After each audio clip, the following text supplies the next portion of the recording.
Hey guys, welcome back to my channel. आप सुन रहे थे मेरे साथ हाँ ये मोहब्बत है। हाँ ये मोहब्बत है भाग 21। अक्षत मीरा का वैलेंटाइन बहुत प्यारा था, लेकिन साथ साथ घर वालों का सेलिब्रेशन अधूरा रह गया। फिर भी सब खुश थे। सबने साथ मिलकर ये शाम एंजॉय की। देर रात सभी सोने चले गए। सुबह अक्षत जल्दी उठ गया। उसे किसी जरूरी केस पर स्टडी करनी थी। मीरा और अमायरा को डिस्टर्ब ना हो इसलिए उसने गर्म कपड़े पहने और बाहर सोफे पर आकर बैठ गया। कुछ देर बाद मीरा की आंख खुली तो उसने देखा कि अक्षत कमरे में नहीं है। उसने घड़ी देखी, सुबह के 6 बज रहे थे। मीरा ने अपने बालों को समेटा, उठकर बाथरूम की तरफ चली गई। नहाकर मीरा तैयार हुई। उसने अमायरा को अच्छे से उठाया और कमरे से बाहर चली आई। अक्षत को काम करते देखकर मीरा उसके पास आई और कहा, आपको देखकर लगता है आप रात भर सोए नहीं हैं। एक कप चाय मिलेगी? अक्षत ने मीरा की तरफ देखकर कहा, हम अभी लेकर आते हैं। मीरा ने कहा और नीचे चली आई। धीरे धीरे करके सभी घर वाले उठ चुके थे। दादू अपना सुबह का अखबार पढ़ रहे थे। विजय जी टहलने गए थे, साथ में जीजू को भी ले गए। नीता, तनु और मीरा किचन में सुबह के नाश्ते की तैयारी में लगी थी और राधा पूजा घर में बिजी थी। मीरा अक्षत के लिए चाय लेकर ऊपर आई। कुछ वक्त बाद सभी नाश्ता करने डाइनिंग टेबल के इर्द गिर्द आ बैठे। सबने नाश्ता किया। विजय जी और सोमित साथ साथ ऑफिस निकल गए। अर्जुन अपने ऑफिस चला गया। आज उसकी नए मैनेजर्स के साथ मीटिंग थी। अक्षत अपने कोर्ट के लिए चला गया। चीकू, काव्या स्कूल चले गए और मीरा अपने चाइल्ड होम। अमायरा राधा के साथ घर पर ही रुक गई। निधि अपने ससुराल में थी और उसने राधा को फोन कर दिया कि वह कुछ दिन हनी के मम्मी पापा के साथ रहेगी। नाश्ते के बाद तनु और नीता घर के दूसरे कामों में लग गई। अर्जुन अपने ऑफिस आया और जैसे ही अंदर आया सब उसे देखकर मुस्कुरा उठे और सब उसे थैंक यू कहने लगे। अर्जुन को समझ नहीं आ रहा था कि सब उसे थैंक यू क्यों कह रहे हैं। वह मुस्कुराते हुए अपने कैबिन में चला गया। उसने दीपा को फोन लगाया और ऑफिस के नए मैनेजर्स के साथ मीटिंग रखने को कहा। कुछ देर बाद अर्जुन उठा और मीटिंग रूम से अंदर चला आया। ऑफिस के 2 ही एम्प्लॉय थे, मिथिलेश और निखिल वहां पहले से मौजूद थे। अर्जुन के आते ही दोनों अपनी कुर्सी से उठे और एक साथ कहा, good morning sir. Good morning, please sit. Arjun ने अपनी कुर्सी खिसकाकर बैठते हुए कहा। अर्जुन ने उन दोनों से ऑफिस के ग्रोथ के बारे में कुछ बातें की, कुछ नए आइडियाज पर डिस्कस किया। 1 घंटे की लंबी मीटिंग के बाद अर्जुन अपने नए मैनेजर्स के जवाबों से काफी संतुष्ट नजर आ रहा था। उसने मुस्कुराते हुए कहा, थैंक यू जेंटलमैन। तो निखिल, आप होंगे इस कंपनी के नए मार्केटिंग मैनेजर और मिथिलेश आप मेहता जी के साथ काम करते हुए रहेंगे कंपनी के junior manager. Congratulation both of you. Thank you so much sir, आपने हमें इतनी बड़ी अपॉर्चुनिटी दी है, हम अपना बेस्ट देंगे सर। निखिल ने खुश होकर कहा, यस सर, मैंने नए नए इन्वेस्टर से मिलना भी शुरू कर दिया है जो आपकी कंपनी में इन्वेस्ट करना चाहते हैं। ऑफिस में सबको लगता था आप बहुत रूड हैं, इंक्लूडिंग मी ऑल्सो, लेकिन आप बहुत अच्छे इंसान हैं सर। ऑफिस के एम्प्लॉयज को आपने इतनी बड़ी अपॉर्चुनिटी दी है, हम आपका भरोसा कभी नहीं तोड़ेंगे और खूब मेहनत करेंगे। मिथिलेश ने कहा। अर्जुन ने सुना तो मुस्कुरा उठा। आज से पहले उसने अपने ऑफिस के लोगों के साथ बैठकर ऐसे कम ही बात की थी, लेकिन धीरे धीरे उसे समझ आ रहा था कि ये लोग कितने काबिल थे। अर्जुन उठा और दोनों से हाथ मिलाकर जैसे ही बाहर जाने लगा, निखिल ने कहा, कल की पार्टी के लिए थैंक यू सर। अर्जुन ने सुना तो उसे फिर हैरानी हुई। उन दोनों लड़कों की तरफ वह पलटा और कहा, पार्टी? आज सुबह भी स्टाफ मुझे थैंक यू कह रहा था, कुछ हुआ है क्या? सर, कल शाम में आपने ऑफिस स्टाफ के लिए एक पार्टी रखी थी, सब उसी के लिए आपको थैंक यू कह रहे हैं। निखिल ने कहा, हाँ सर, हमें पता नहीं था आप इतने कूल हैं, वरना आजकल के बॉस को कहाँ अपने एम्प्लॉय की लाइफ से इतना मतलब होता है। So thank you sir. Mithilesh ने कहा, इट्स ओके। अर्जुन ने मुस्कुराकर कहा और वहां से चला गया। वह अपने कैबिन में आया और अपने गले में पड़ी टाई को लूज करके मन ही मन खुद से कहा, हो न हो ये जरूर आशु ने किया है। ये लड़का बिना कब क्या करता है कोई नहीं जानता। पर जो भी हो, मेरे ऑफिस के एम्प्लॉय मुझसे कितना खुश हैं, मुझसे कितना प्यार करते हैं। मेरे थोड़े से एफर्ट के बाद सब कितने खुश नजर आ रहे हैं। सर, आपकी कॉफी, दीपा ने टेबल पर ट्रे रखते हुए कहा। दीपा की आवाज से अर्जुन की तंद्रा टूटी। वह टेबल की तरफ आया। उसने दीपा से एक और कॉफी बनाने को कहा और दूसरा कप दीपा की तरफ बढ़ा दिया। दीपा थोड़ी हैरानी हुई, लेकिन उसने कप लिया और कॉफी पीने लगी। तुमसे पहले मैं पापा का असिस्टेंट हुआ करता था, बट मैं इतना भुलक्कड़ हुआ करता था कि जब भी पापा कुछ ऑर्डर करते थे तो उनसे पहले मैं खाता था।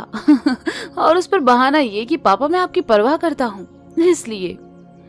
अर्जुन ने अपनी कॉफी पीते हुए कहा। उसकी बातें सुनकर दीपा हंसने लगी। अर्जुन उससे हल्की फुल्की बातें करता रहा और कुछ देर बाद दीपा वहां से चली गई। अर्जुन को काफी हल्का महसूस हो रहा था। बीते कुछ सालों में वो जितना व्यस्त हो गया था, अपने लिए वक्त निकाल ही नहीं पाया था। अब उसी काम को उसने 4 लोगों में बांट दिया और ये उसके ऑफिस के लिए अच्छी पहल थी। मीरा चाइल्ड होम पहुंची। बच्चों से मिलने के बाद वह अपने ऑफिस में आई तो अखिलेश ने आकर कहा, good morning madam, mister Siddharth और उनकी पत्नी आए हुए हैं, वे आपसे मिलना चाहते हैं। जी, उन्हें अंदर भेज दीजिए। मीरा ने अपने लैपटॉप में मेल्स चेक करते हुए कहा। कुछ देर बाद सिद्धार्थ और आशा मीरा के ऑफिस रूम में चले आए। मीरा ने उन्हें बैठने को कहा और खुद भी आकर उनके साथ सोफे पर बैठ गई। सिद्धार्थ और आशा बच्चे को गोद लेना चाहते थे और इसी सिलसिले में वो यहाँ आए थे। सिद्धार्थ और आशा से मिलकर मीरा को काफी सकारात्मकता महसूस हुई। उसने सहजता से कहा, मिस्टर सिद्धार्थ, हमने अपने मैनेजर से कहा था कि वो आपके बारे में पूछताछ करे और आपकी खोजबीन करे। आपको जानकर खुशी होगी कि आपकी रिपोर्ट्स काफी पॉजिटिव है। हम आपको बच्चा गोद देने के लिए तैयार हैं। आप चाइल्ड होम के किसी भी बच्चे को गोद ले सकते हैं। कुछ फॉर्मेलिटीज होंगी और कुछ पेपर्स पर आपको साइन करने होंगे। उसके बाद आप बच्चे को अपने साथ ले जा सकते हैं। Thank you so much ma'am, मुझे समझ नहीं आ रहा मैं किन शब्दों में आपका शुक्रिया अदा करूं। सिद्धार्थ ने खुशी भरे स्वर में कहा, शुक्रिया हमें कहना चाहिए आप दोनों को। आप दोनों के इस फैसले से एक बच्चे को माँ बाप का प्यार और एक अच्छी जिंदगी मिलेगी। मीरा ने कहा, मीरा जी, जिन बच्चों पर आप जैसे इंसान का साया हो, उनकी जिंदगी से कभी खुशियां कम हो ही नहीं सकती। आप बहुत अच्छी हैं मैम। आशा ने कहा तो मीरा मुस्कुरा उठी और उसके पास खड़े अखिलेश को देखा और कहा, अखिलेश जी, इनके पेपर तैयार करवा दीजिए और ये जो फॉर्मेलिटीज हो वो पूरी करवा दीजिए। मीरा जी, इजाजत हो तो मैं आपसे कुछ कहना चाहता हूँ। सिद्धार्थ ने कहा। जी कहिए। मीरा ने कहा, आज हम बच्चे को अपने घर लेकर जा रहे हैं, इसलिए जाने से पहले यहाँ एक छोटा सा खाने का फंक्शन रखना चाहते हैं, बाकी सब बच्चों के लिए। प्लीज अगर आपकी इजाजत हो तो हमें अच्छा लगेगा। सिद्धार्थ ने कहा।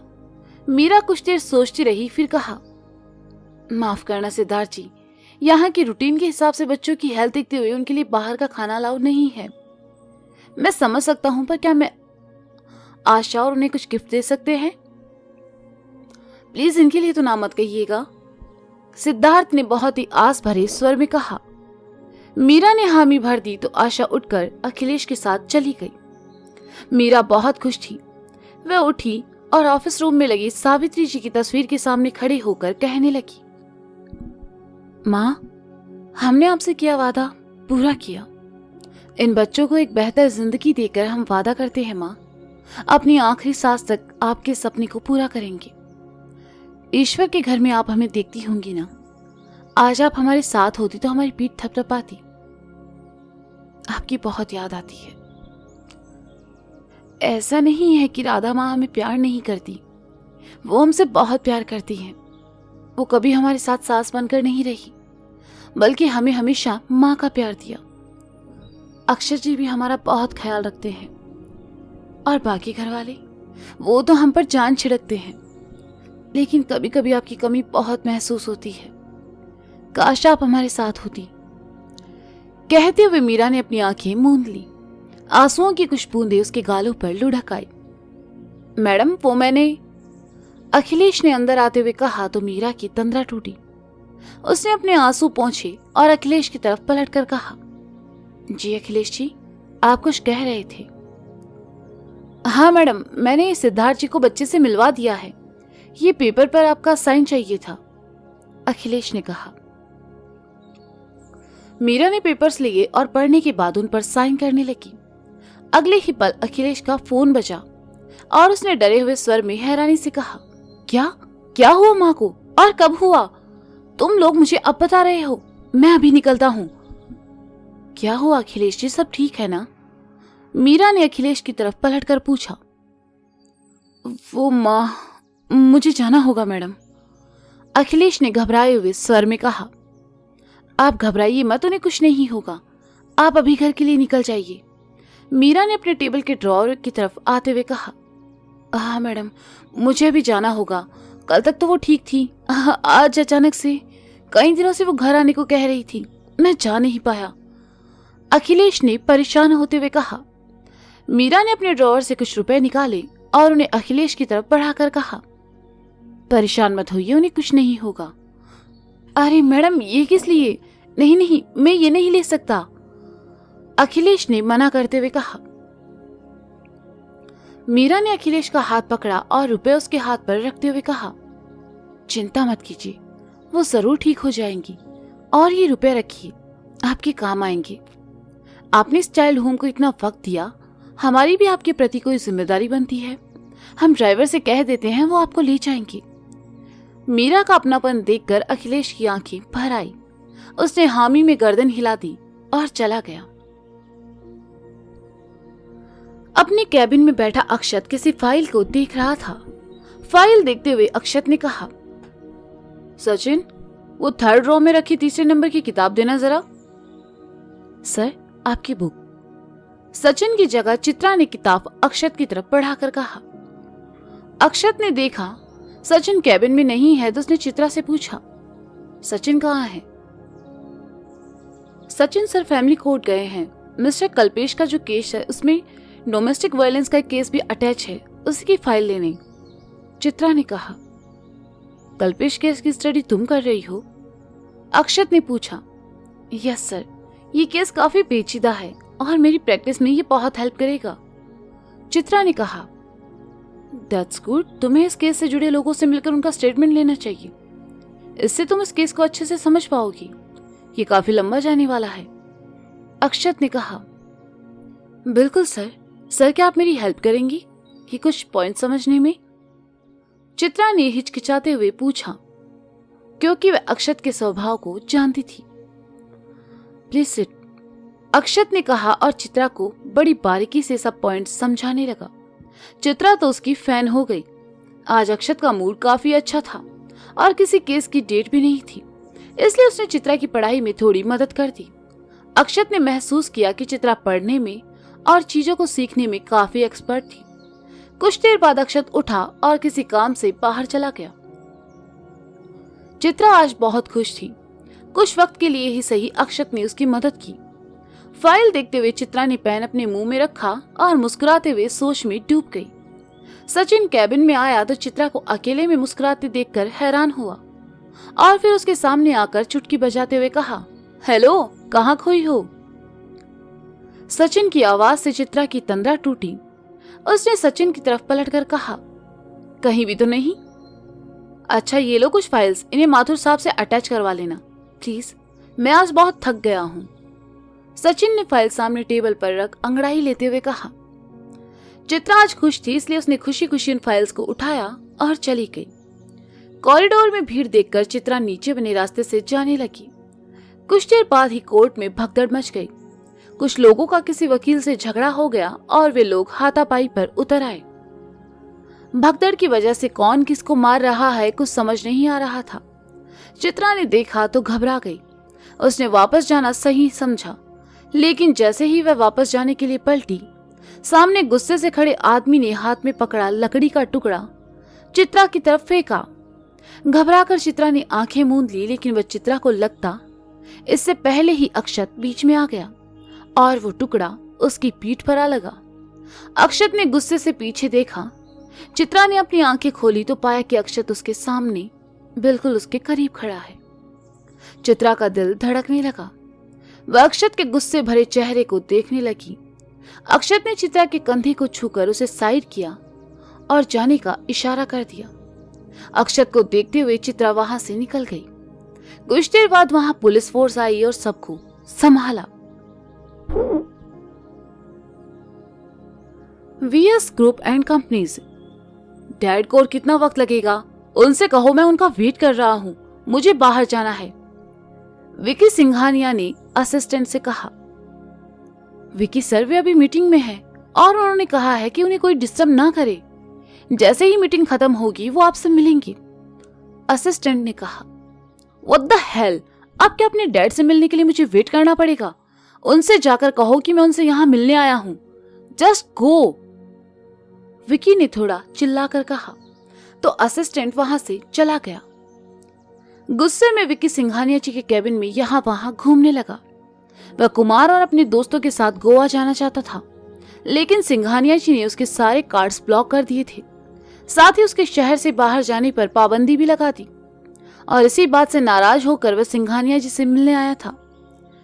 काफी देर इंतजार करने के बाद भी जब सिंघानिया जी उससे मिलने नहीं आए तो वह गुस्से में उठा और उनके कैबिन से बाहर चला आया। सिंघानिया जी का गुस्सा उसने कैबिन के बाहर रखे फ्लावर पॉट पर निकाला और उसे अपने पैर से जोर से मारा। पॉट नीचे आ गिरा और चकनाचूर हो गया। सबकी नजरें विकी पर चली गई। छवि भी वहीं खड़ी थी। विकी ने वहां रखी एक दो चीजों को और तोड़ा। सभी सहम कर एक तरफ हो गए, किसी में भी उसे रोकने की हिम्मत नहीं थी। गुस्से से भरे विकी की नजर फिश पॉट पर गई जो कि छवि के डेस्क पर रखा था। विकी ने उसे तोड़ने के इरादे से जैसे ही उसे हाथ लगाना चाहा, छवि से रहा नहीं गया, वह उसे रोकने उसकी तरफ बढ़ गई। वह एकदम से विकी के सामने आई और कहा, सर ये सब मत कीजिए प्लीज। तो तुम मुझे रोकोगी?